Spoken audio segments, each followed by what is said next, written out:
Hello, everyone. Welcome to another episode of Talk Through Thursday. Today, we're thrilled to have you, Radhika Ji, with us. Thank you so much for making time. Thank you so much, Barkha. Thank you so much once again. And I'm thrilled to be here to interact with you. We can converse a lot today, and there Yeah. should be a lot of takeaway for your viewers today. And I'm literally looking forward to unfold this magnetic conversation with you because chatting with you is always so positive. I feel so nurtured. Thank you so much for bringing that on my screen today. So, let me tell you So, guys, she's transitioned from a successful career in fashion designing to becoming an image consultant and a soft skills trainer with a rich experience in pageantry, Reiki, and tarot reading. She brings a unique blend of creativity and spiritual wisdom to her work. So stay tuned and don't miss out on her journey, which is so relatable. Trust me. So, Radhika ji, to start with, I really would want to know what's the meaning of your name. Can you tell the viewers of about my it? name. Yeah. Okay, so I've never really liked my name, but okay, if you're asking, so I think it means a part of Krishan ji. And I'd actually recently met somebody very interesting, and she told me all about. I don't. She said, you have a lovely name. I said, I don't like my name, and she's a Krishan Bhakt. She's like, you know, how many times we sit in a day and chant Radhika, Radhika, Radhika. I said, really? I said, now I'm thrilled. Now I feel better. Maybe my name is altogether not that bad. Because, usually it basically means an essence of or an extension of Krishna, Lord Krishna, basically. That's what it means. Because Radha and Krishna, I think they were soulmates. Of So course. you're a part of Krishna, basically, a soul of Krishna. So, yes, that's what it means. Beautiful. That's why I feel that universal connection with you always. Thank you. Thank you so much. So now I'm so curious to know about your journey from like fashion designing to becoming an image consultant and a soft skills trainer. What sparked that Right. transition in you? Can you tell me that? Yeah, a lot of people ask me that question, and it is pretty interesting actually. So the thing is, I did my fashion designing from NIFT. I passed out from NIFT. Then I topped NIFT also with with a few of my friends. We did a fashion show in which we stood first, and I was on TV. So I was like, oh wow, this is like a total transformation. I've learned so much. I was very happy. I was interviewed, and then after that, I started working for an eminent designer. I designed the whole Lakme Fashion Week for her. Went to Mumbai for Lakme Fashion Week, and we dressed all the models there. There was a lot of learning and a lot of takeaway for me because I'd never actually stepped into that zone. So after that, I thought of starting my own label. It was called the Clothes Rack. I designed clothes for women from all walks of life, and I had a lot of people coming from the corporate world as well. So I used to manufacture as well as dress and style people. It's been a journey of almost 20 years now.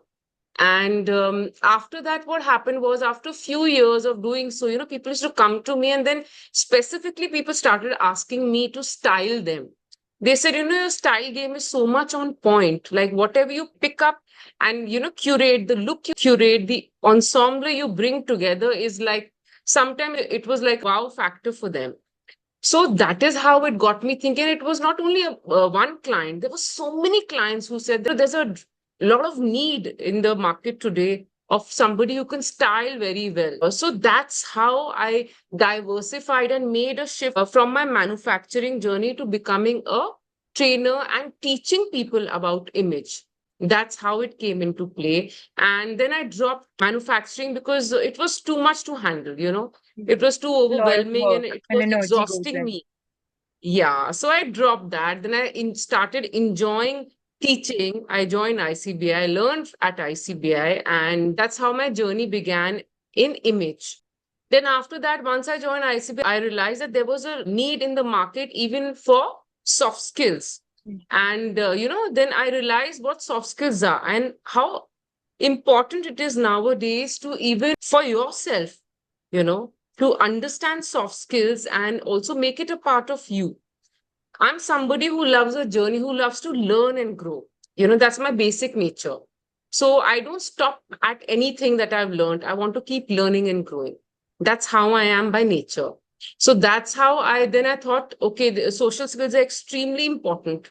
And I want to learn them because I had a lot of corporate clients as well.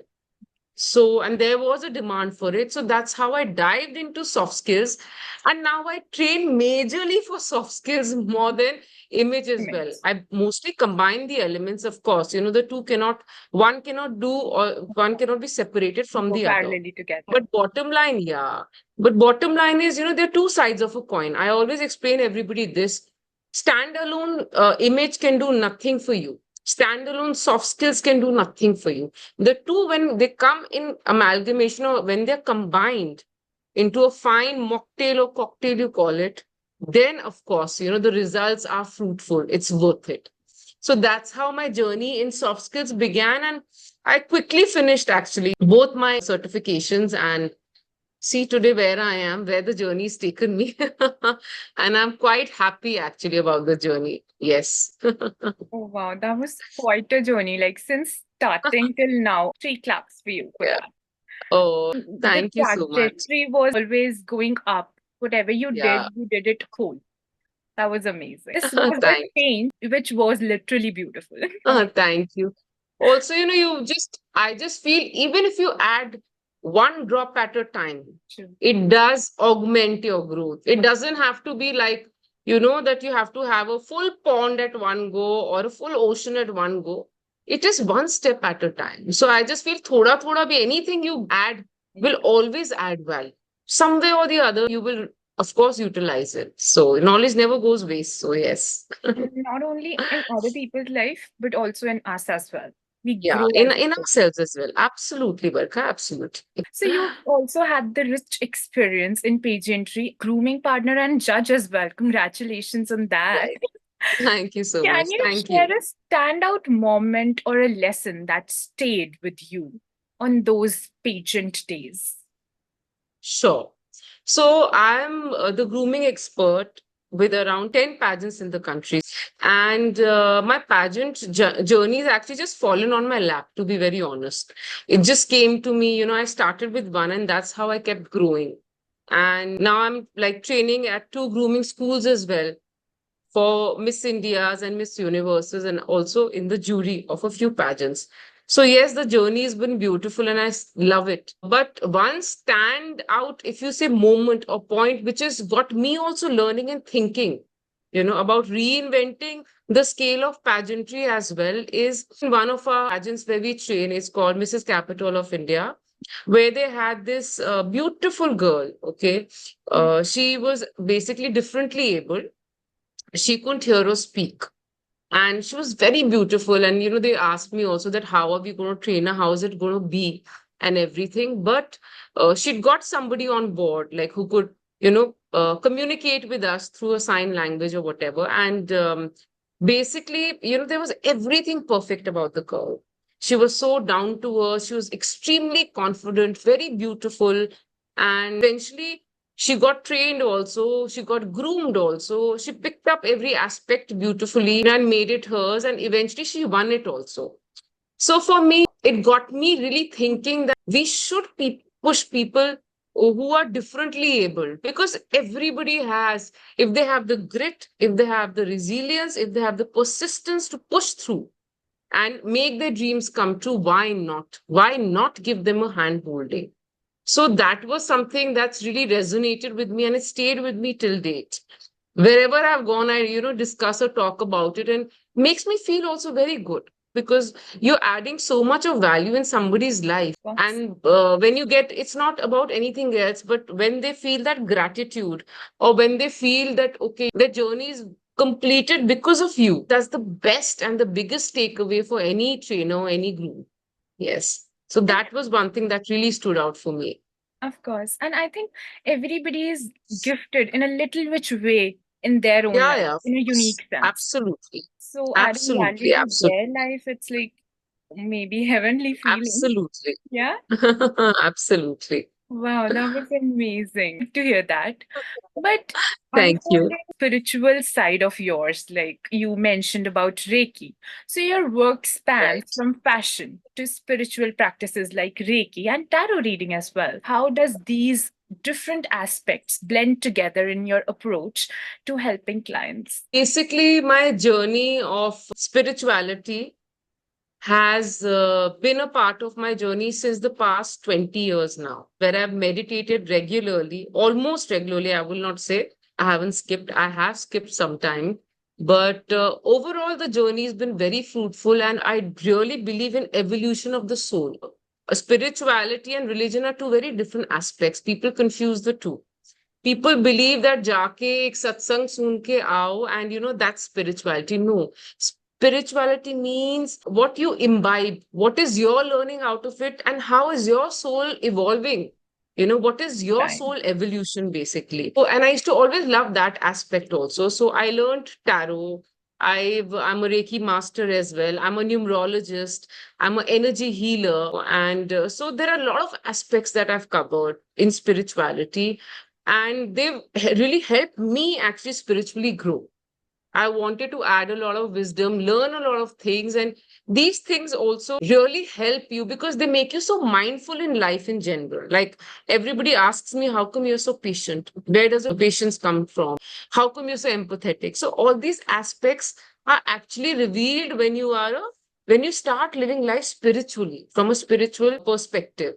So adding value to my life, now I add value in my client's life with the same. What do I do? Like I have this client right now. She's a young girl. She's a teenager, and she was approached to me by her mother. She's struggling with her self-esteem, and she procrastinates a lot.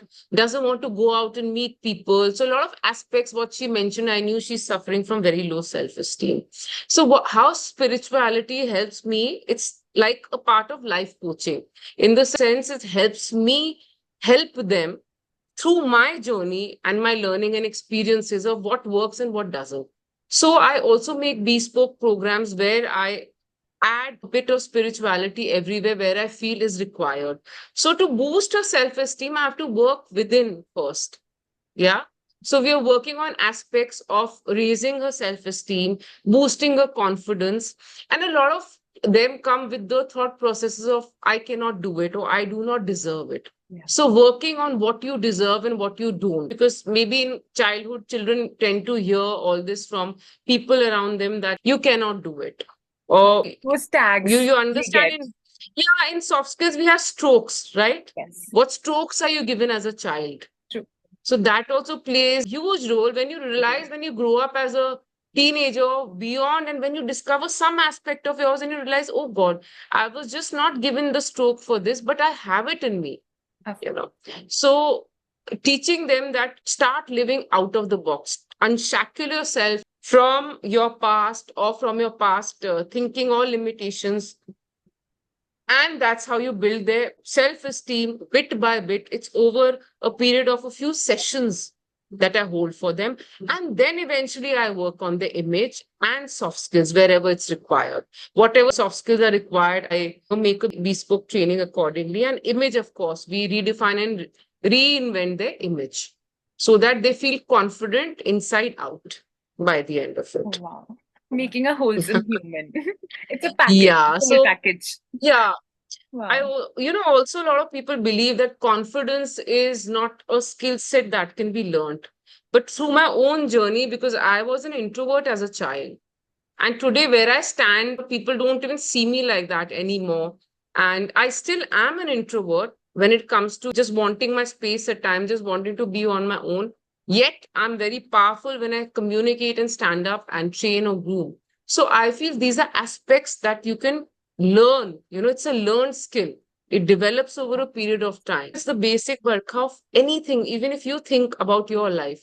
Hmm. Your everything is surrounded or is around confidence only. So that is the base of everything. After all this evolution in your soul, you have become an ambivert because after we develop those skills of ours, then we go on that Of assertive path, course. Yes, yes, which yes, yes, helps a of lot. course. It's a blend of the two. At times you want to space, at times, like I love interacting with my students. I'm still in touch with all the students I've trained for soft skills and image and in general. So I love that aspect as well. So yes, you're absolutely right. I've become an ambivert by the end of it.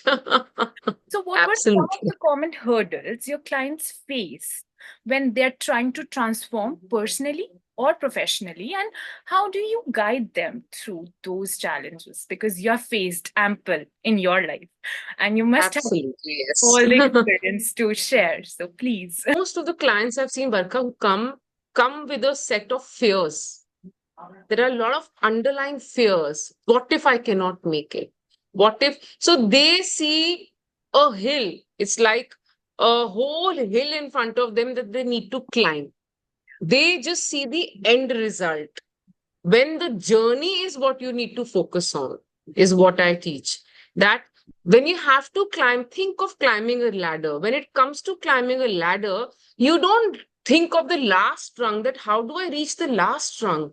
You think of placing your foot and firming it on the first rung. So one step at a time. So I tell them, if you look there, you will never be able to take the first step or stride. So you need to keep your focus down here, one step at a time. Don't overwhelm yourself with excessive goals. Don't do that. Yes, chunking or breaking them down into micro goals, I call them. Micro goals are your daily goals that you work upon. Make 5 goals. If you cannot work on 5, start with 2. And keep working on yourself through mirror exercises, through EFT, through there's so many techniques that I utilize and see what they are receptive to, and I work on them according to that. So they have a lot of underlying fears. Some have issues of abandonment.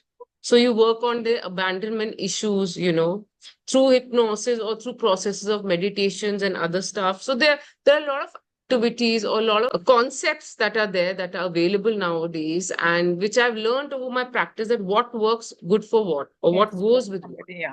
And then I take that. So once there's self-esteem, or once they gain that confidence with that hand holding, that, yes, there is a mentor with me who can help me climb or take one step at a time. And once they take 1 or 2 steps, then the faith starts developing in themselves. Holding themselves that, yes, there is a belief in me, I can do it, is what they need to understand. If you can take them from that fearful state to the fearless state of believing in themselves, they will start growing. They will start seeing transformation and changes. I really focus upon the underlying issue, not seeing what is on the tip of the iceberg, but what lies beneath is extremely And I think important. a lot of details go into play, right? While doing that. Yes, Amazing. absolutely. You're working on Absolutely. little small details to just Yes. nourish those skills in them. Given your background in both fashion and soft skills now, how do you balance the creative part of yours with that analytical, small detailing aspects of your work? How do you do that? I mean, what's the magic spell behind that? When it comes to balancing creativity and your analytical skills, basically, I think creativity really helps, because you don't need to conform to a set of rules and follow through.